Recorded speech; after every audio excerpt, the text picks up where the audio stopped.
You may have heard Reverend Russ mention a couple of times that September marks Unity of Fairfax's 65th anniversary, and we have quite a few things to commemorate that, including the theme of going from retirement to refirement. And as part of that campaign, we are doing the fundraiser where we are looking to raise $65,000 with that theme of 65 for our operating fund. And another key part that I think we're really enjoying is to have Unity of Fairfax members come up and share with us how Unity of Fairfax has refired their lives. And today I'm really pleased to welcome Ms. Joann Phillips to the stage to share her story.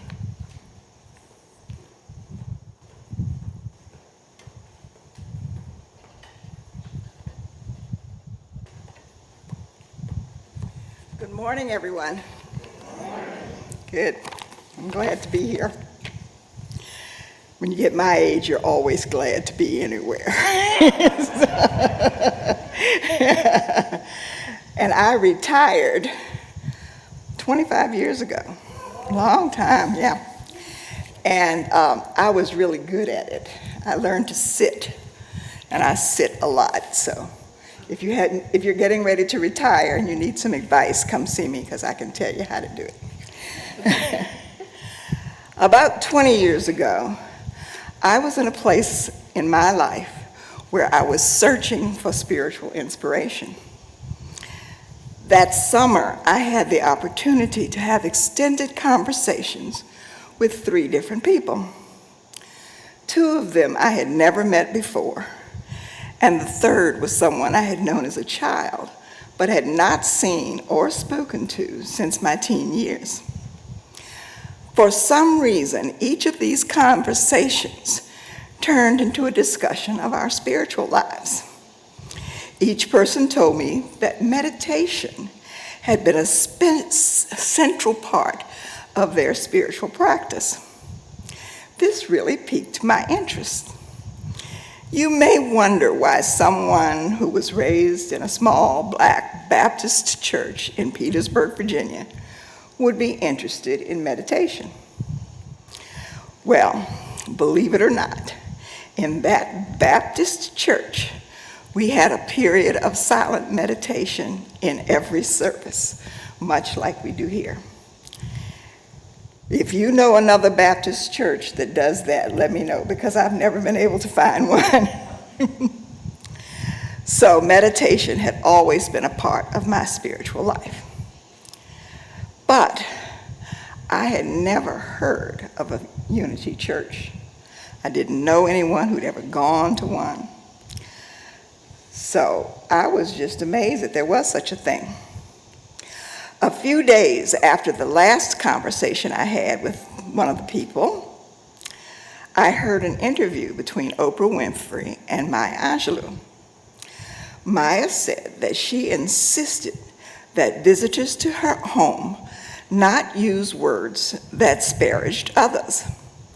And she got the courage to tell them so from the Unity Church.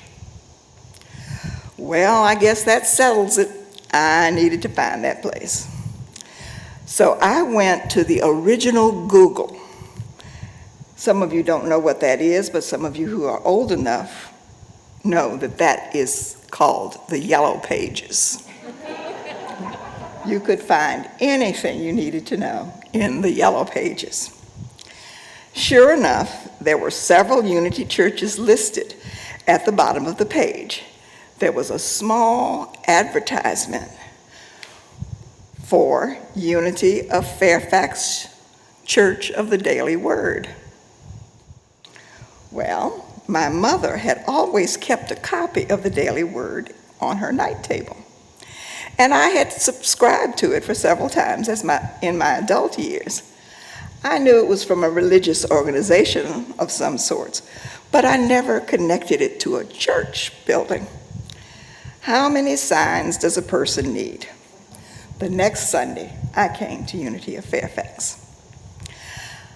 I walked in the door, and the first thing I saw was a bookstore. Well, I've never met a bookstore I didn't love. And the idea of a church and a bookstore in the same place was just too good to be true. I spent a few minutes looking around and then headed to the sanctuary. When I entered the sanctuary, the first person I saw was Rick Hartley, who was there greeting people as they came in. I had worked in the same department with Rick for many years, but I didn't know him very well. I couldn't remember any more than a passing casual greeting in the hallway. When he saw me, he immediately gave me a big hug and said, "Joann Phillips, what are you doing here?" I was surprised he even knew my name. He said, "I am so glad you have come. You are going to love this place. Please stay for the fellowship after the service.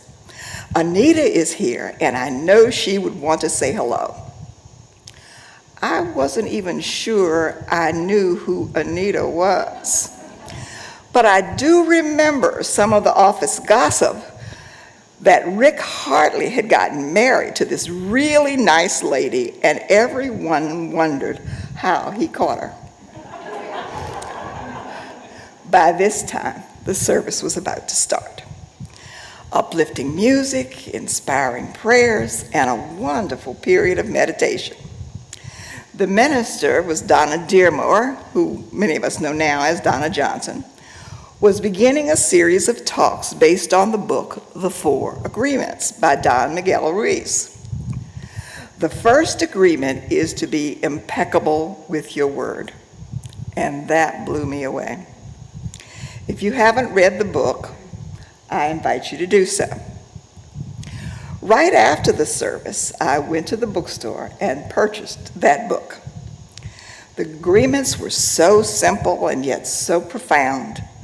I couldn't wait to get back to the church in the next weeks to hear what she had to say about the other three agreements. I continue to read this book periodically, and I often refer to the agreements when I face a challenge in life. The things that inspired me that day continue to refire me today. Books, books, books. People here are always reading and discussing books. There are workshops on books, Sunday talks that are based on books, small groups to discuss books, people loaning you books that they think you might like. Music with a message is also an integral part of the service, and I can't wait for the choir to come back.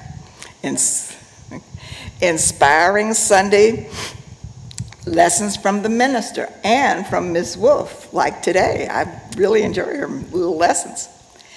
And enthusiastic members who are excited about what is going on here. All of this is built on a strong foundation of personal and collective prayer and meditation.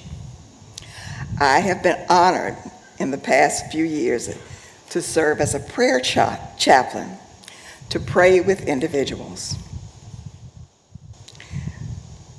The pandemic took away that opportunity for a year and a half, and chaplains really missed it.